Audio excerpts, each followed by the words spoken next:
My senior pinnacle project on cancel culture. Firstly, why I chose this topic. Cancel culture is a topic that I believe to be very important, as whether we like it or not, the internet/media is the best way to spread influence and information. And cancel culture is a very real threat to that avenue of spreading information. Censorship and cancel culture go hand in hand and often are confused one another. So what is the difference?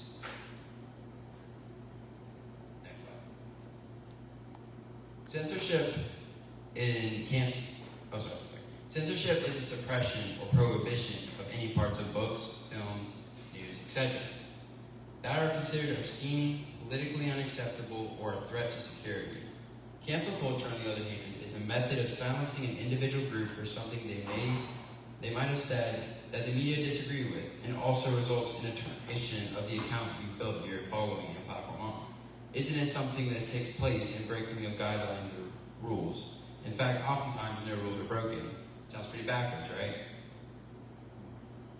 right? Cancel culture is a term that refers to the phenomenon of public shaming or boycotting of individuals, organizations, or ideas that are perceived to be problematic or offensive. The goal of cancel culture is to hold individuals and institutions accountable for their actions and statements by withdrawing support or attention and publicly criticizing them. It can take place in many forms. Next slide, please. Mob mentality, also called herd mentality, the inclination that some humans have to be part of a large group, often neglecting their individual feelings in the process and adopting the behaviors and actions of the people around them. When animals are in a dangerous situation, they band closely together and move together as one unit. It is unusual for a member of the herd to stray away. For humans, when herd behavior sets in, an individual opinion forming process is shut down as she or he automatically follows the group's behavior. The reason this is so dangerous is as it creates a loss of individuality. Mob mentality refers to the phenomenon where individuals in a group tend to adopt a collective mindset or behavior that can be significantly different from their individual beliefs or actions. While group dynamics can have positive aspects, mob mentality often carries several dangers. Here are some of the main dangers associated with mob mentality. There's loss of individuality. Nobody cares about one person. It's all about the whole group. Diminished rationality. They'll do what's better for the group. It's very similar to utilitarianism, which is based on what's better for the group. It's prioritizing the group over the individual. And then amplification of extreme views. Whatever the mob believes, you're going to believe because you're part of the group. Misinformation spread with that many people. Misinformation, it can contribute to the rapid spread, and this can lead to the dissemination of false information, reinforcing biases and exacerbating societal divisions. And finally, loss of empathy and morality. In a mob, individuals may lose their sense of personal responsibility and empathy towards others. The anonymity and diffusion of responsibility within a crowd can result in de-individuation, where people feel less accountable for their actions. This can lead to aggressive behavior, violence, or the Participation in Instructions Act. In 1951, students of Swarthmore College were asked to complete a seamlessly easy task. Each person in the room had to say out loud, with the comparison line was most like the target line. But the catch was, everyone in the room was in on the experiment, except the last person. The answer was obvious, but the people in on the experiment would always choose the wrong line. After 12 trials, 75% of real participants conformed to the group at least once and gave the wrong answer. In the control group, only less than 1% gave the wrong answer. Conformity is engraved in our human nature in order to survive. We must live in a community, but what's different about our answer is our current generations is that we are not just connected to a small community, but now the entire world through social media. Bad news spreads like wildfire, even if it's in fact fake. Next slide, please.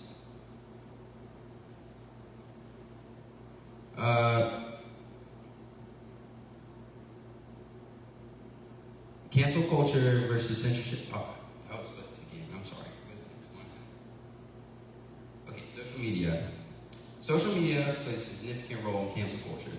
The rise of social media platforms has given individuals and communities a powerful tool to amplify their voices and hold public figures, organizations, and institutions their actions or statements. Social media users can quickly and easily call attention to perceived wrongdoing or problematic behavior by sharing content, creating hashtags, and mobilizing others to take action.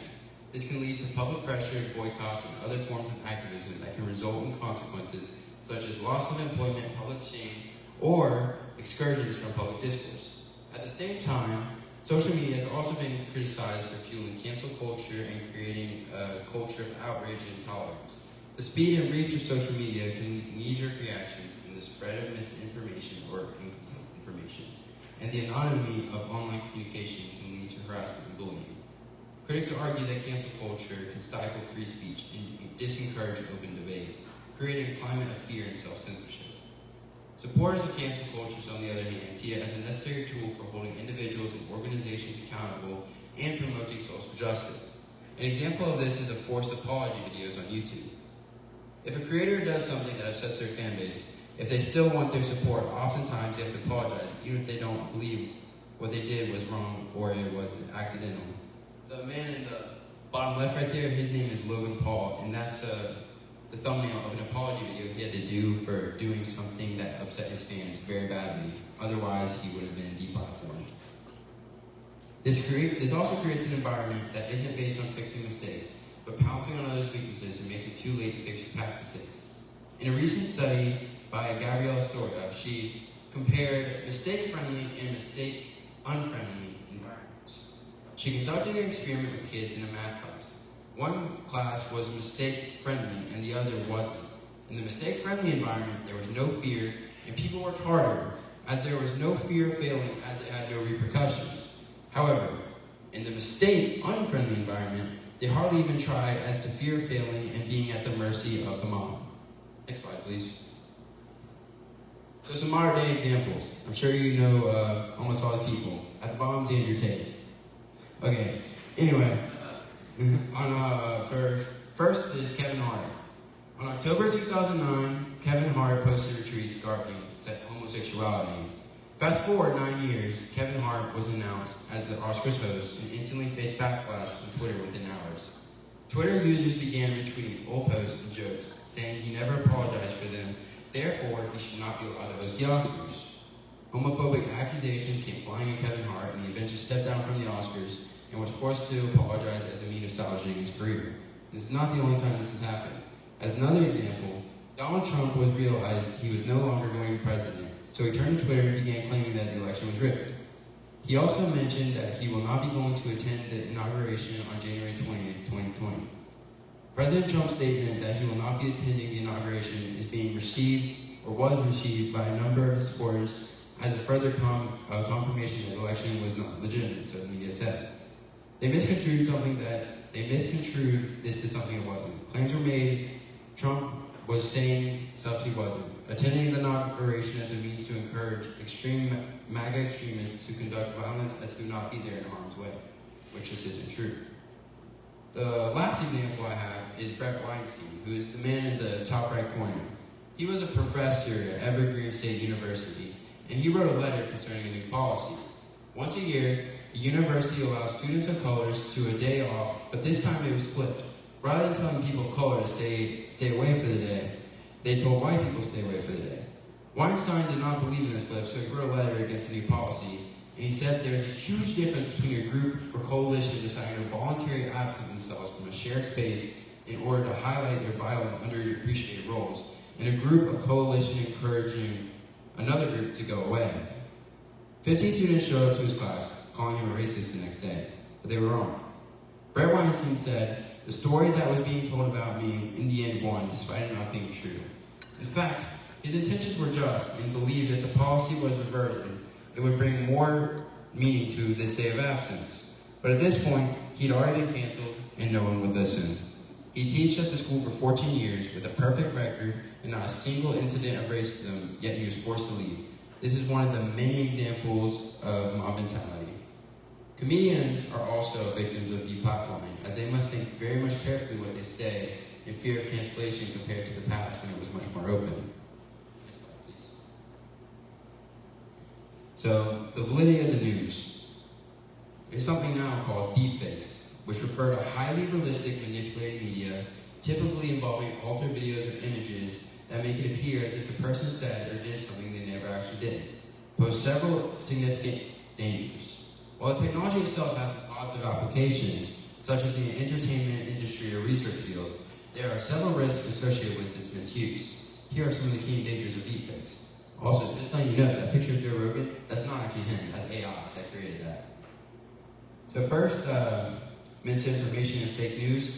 They can produce videos of saying stuff you didn't do that could put you in the harm's way of cancellation. This can lead to political manipulation, like if you were a president, they could make a video of you and then use it to prey on your downfall. And then reputation damage and fraud. Everybody's going to think it's real, it's going to go viral, you're not going to be able to defend yourself. And this also invades your privacy. Deepfakes can enable the creation of non-consensual explicit content involving individuals without their knowledge or consent.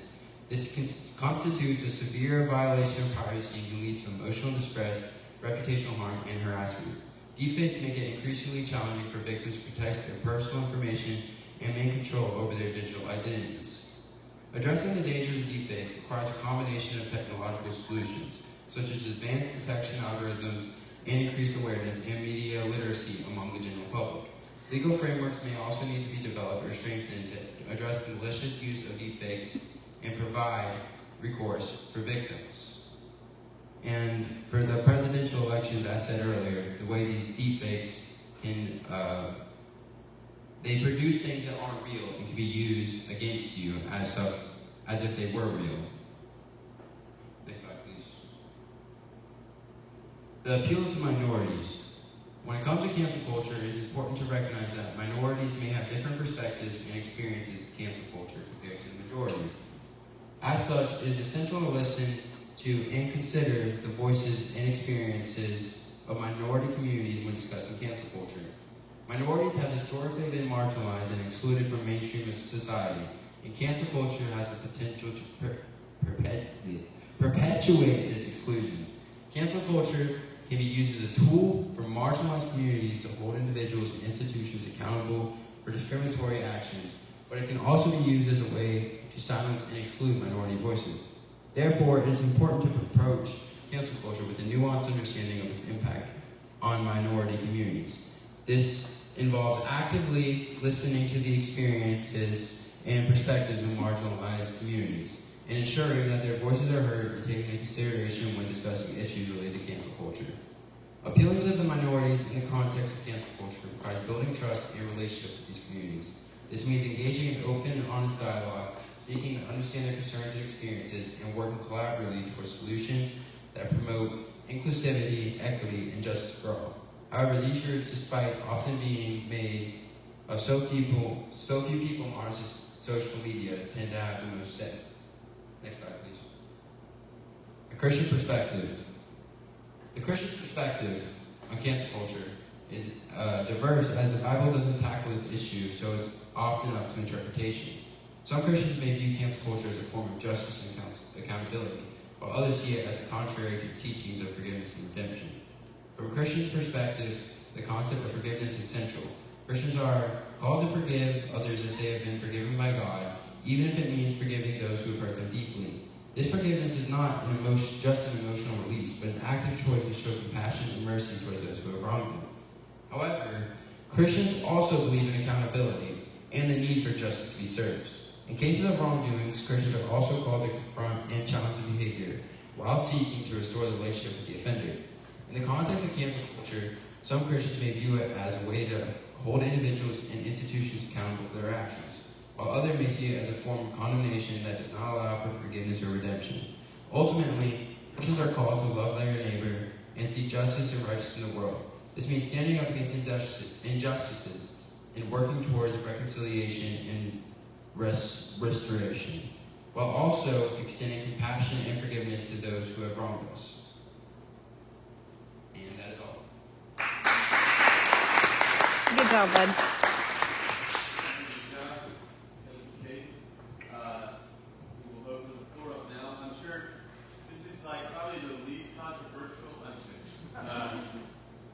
It could go sideways here, so let's try to be respectful here as we discuss this sort of thing.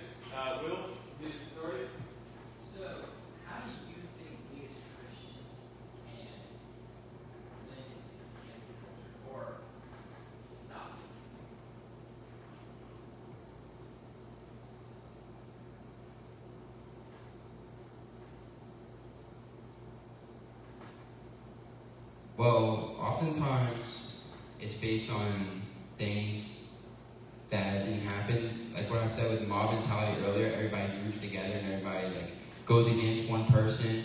I think first we need to really analyze what actually happened and be forgiving in our answer and how we go after that. That's a great answer about getting to the bottom of the truth and make sure we're reacting to the right thing. Over here. Cayden, a lot of thought leaders, Tucker Carlson, Brett Weinstein, Andrew Tate, your top G, and a few others have asserted that cancel culture is a soft version of murder, potentially of mass murder for the people that don't comply with the herd. Jordan Peterson has said this as well. Do you believe that, and if so, why? And if not, why not?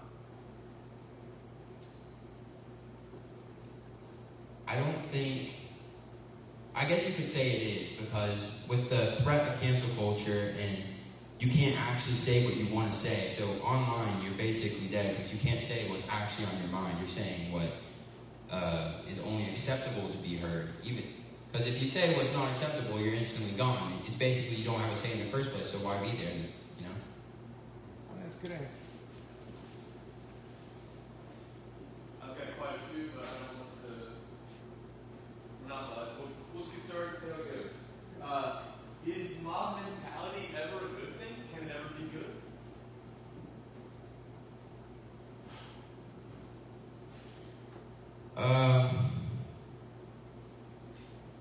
That's challenging. How about I give you a little breadcrumb? Okay, thank you. What if, in a church setting, would it be good for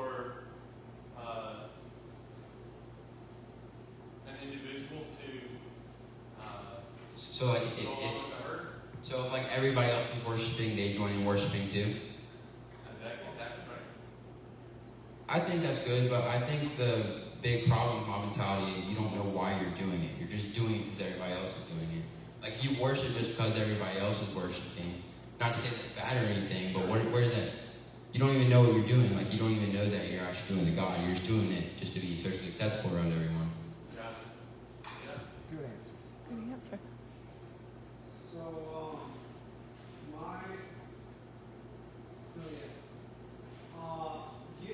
given that this is,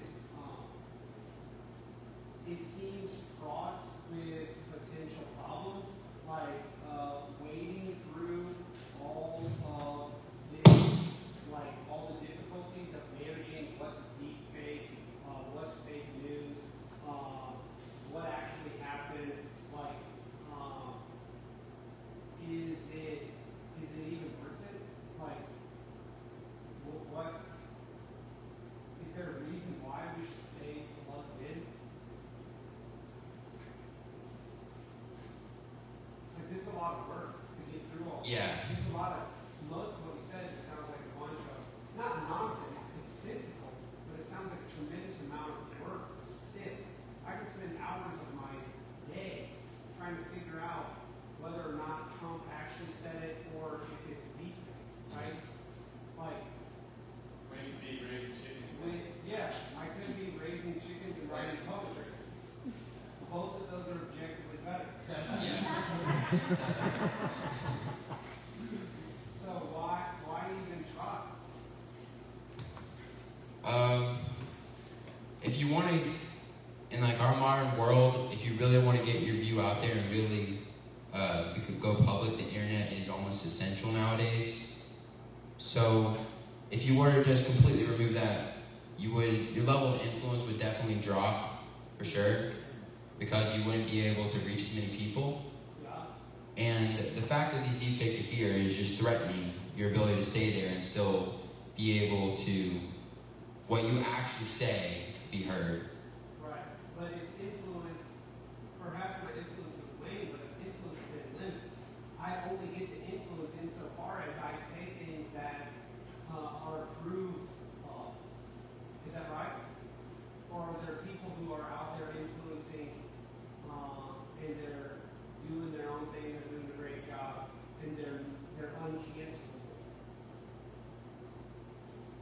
Well, I mean, I don't really think anyone's uncancelable. Like, coming back to what we said earlier about appealing to minorities, despite who you are, if you say something that's in that ballpark of offending them, they'll probably find a way to cancel you. Okay. But to say, is it worth it? In my opinion, I think unplugging from all of it would be a good thing, depending on what your goal is. If your goal is to reach as many people as possible, that's not the best idea because you won't reach the most amount of people possible. But if you want to live a good, meaningful life where you're filled with true people around you and everybody's hearing what you say, that would be a great idea. Can I ask just a follow-up question to this? So, then you've been working on this a while, you've been thinking about this stuff, you've been reading it, and interrogating it. How have your own habits of usage of the internet or social media, how have your own habits changed as a result of learning about this? Do you find yourself on the internet more or less, or do you find yourself in different places in the internet? Like, how has this changed you learning all this stuff? Well, I'm just a lot more conscious about what I'm consuming, and sometimes I'll like click from YouTube video to YouTube video to YouTube video, and I kind of like force myself to watch it to ingest it. Like, I don't need like just an instant hit of dopamine, just clicked on a bunch of videos. I want to actually learn about it. One of the biggest like revelations I had about this, it sounds weird, but I was just like scrolling through Instagram or whatever, and I'm just like, I'm not remembering any of this. And then my friend's testimony about him becoming a Christian popped up. It's 8 minutes.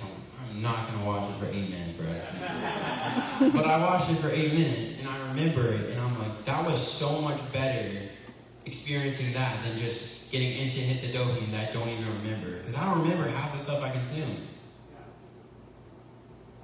Thank you very much for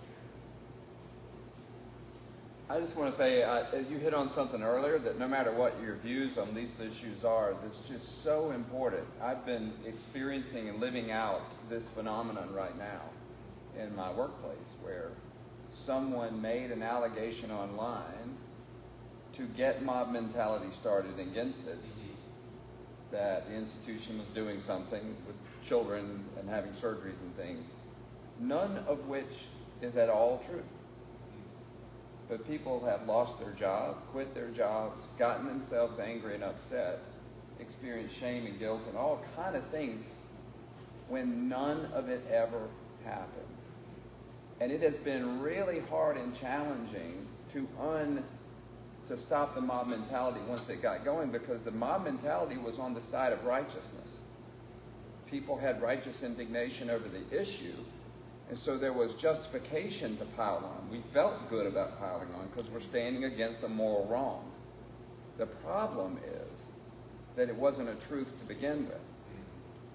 And we had a choice to make, because we could have canceled the person that started that, because we have absolute truth on our side, and we made a choice that we would harm that person significantly, probably, and potentially put them in harm's way.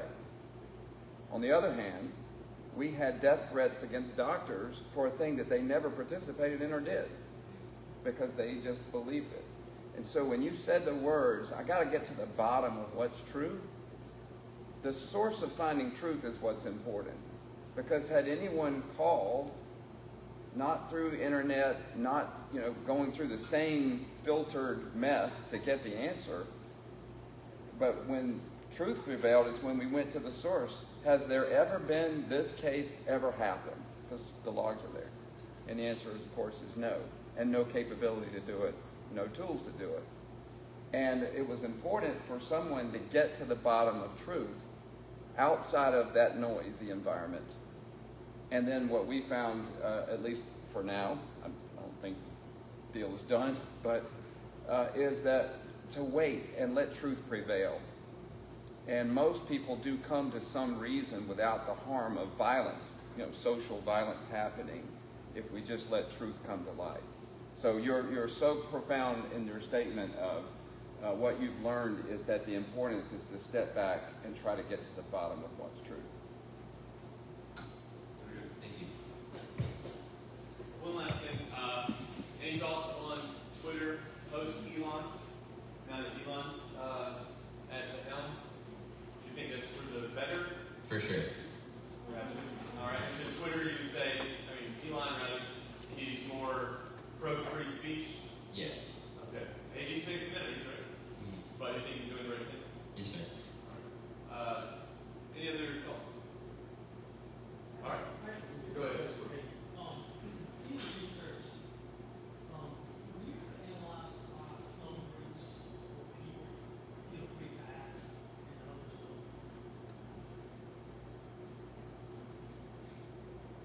to my knowledge, I'm not saying this is fact, but one of the reasons is that they were often oppressed or considered oppressed. So if you were to continue oppressing, there's a social pushback of pushing on somebody that can't fight back for themselves.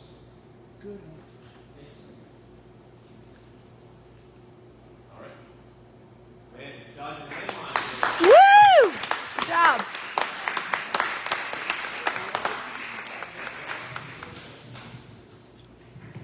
All right, so we're going to take a